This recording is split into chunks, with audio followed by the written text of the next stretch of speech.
Assalamualaikum dan salam sejahtera. Anda bersama saya Halwani Balkis, wartawan Wix TV. Bersama saya Alifah Reha selaku juru kamera. Pada 2 November 2025, kru Wix TV PSS menghadiri seminar keselamatan cyber peringkat Kelantan. Seminar ini bertujuan untuk mendidik para remaja untuk berwaspada dengan dunia maya.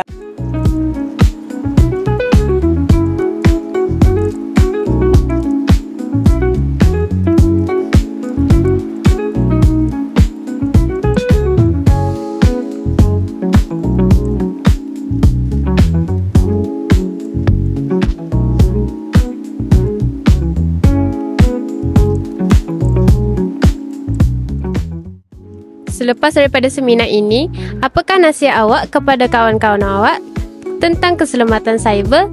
Saya nak nasihatkan kawan-kawan saya supaya jangan mudah percaya dengan orang yang kita kenal dalam internet, supaya tak menjadi mangsa buli atau scam.